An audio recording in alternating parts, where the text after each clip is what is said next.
Yan ang ating pinasarap na garlic pork chop.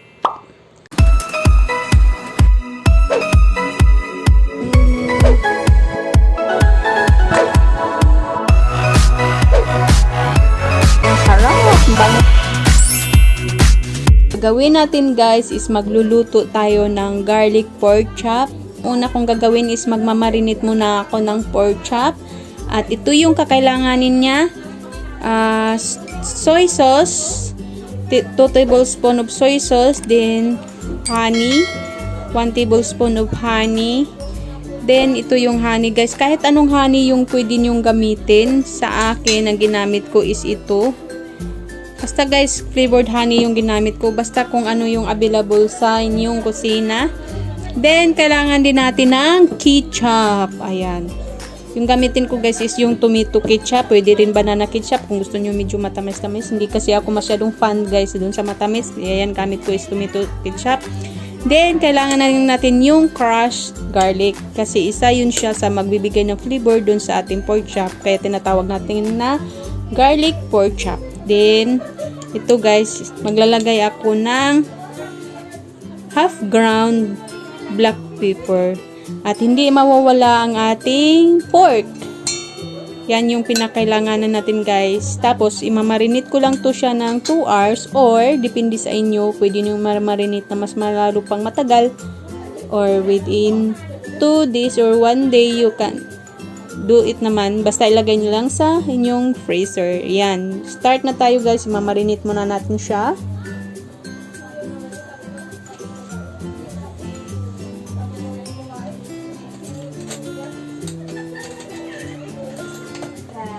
Okay guys, ilalagay lang natin ang ating mga ingredients sa ating lagyanan. Ito yung soy sauce. Then, mix lang natin yung ating honey. Kung anong honey lang yung guys yung pwede nyo gamitin ha. Basta kung anong available dyan sa inyo, pwede nyo gamitin. Then, ang ating garlic.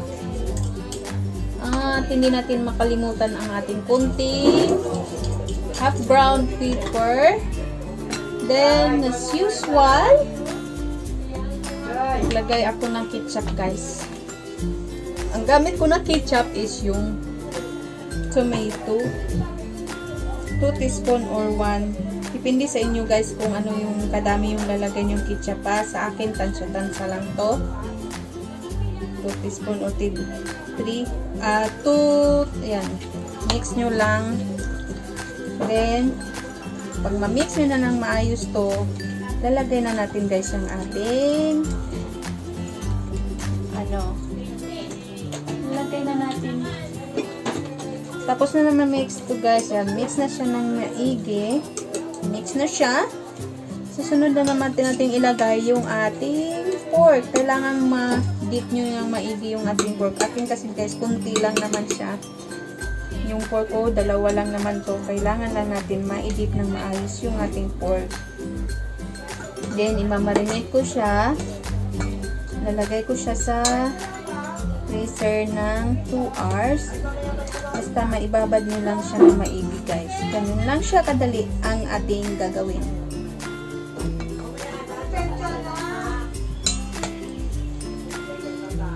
Ganito lang siya guys kadali. Basta mamarinate mo lang siya ng 2 hours. Lagay mo lang sa inyong freezer or whatever. Basta 2 hours guys. Kailangan nyo tayong mamarinate. At kailangan ma-i-dip nyo ng maigi ang pork dun sa ginawa nyo na pang-marinate. Ready na siya. Yan. Pwede na natin siyang iwan na natin to din. Ready na ng ating marinate guys. Pabalikan natin ito mamaya at atin nang iluluto. Okay guys, we start cooking the pork chop. Minarinate natin kanina guys. Gagawin lang ako ng kunting oil para ma-fry ko yung pork chop. Din. 2 pork chop lang naman yung na-prepare ko. Oh.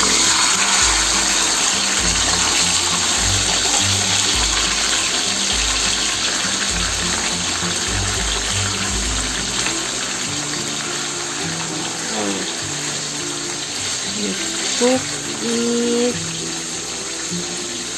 Fry ko lang siya, guys.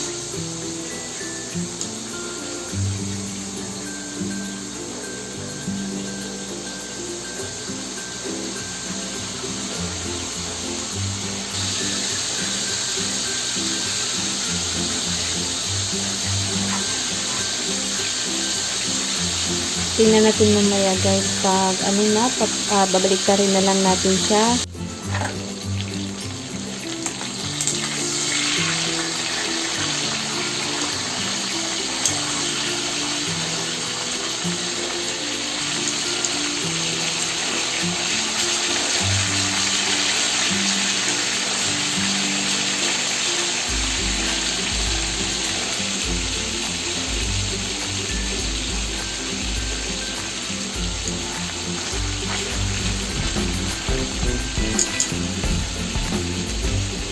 Yan, guys, malapit na maluto ang ating pork chop. Ito yung isang piraso muna, guys, yung nilagay ko. Then itutuloy natin, guys, yung isang piraso sa pagluluto.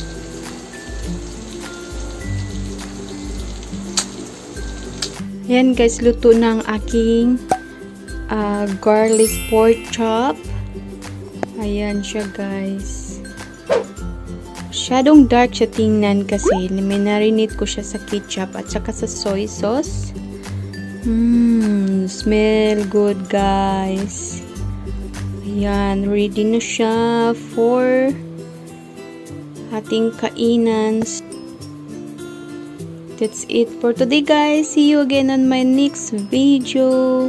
Please give me a thumbs up if you like this video and share, then subscribe. Thank you for watching. See you again, guys.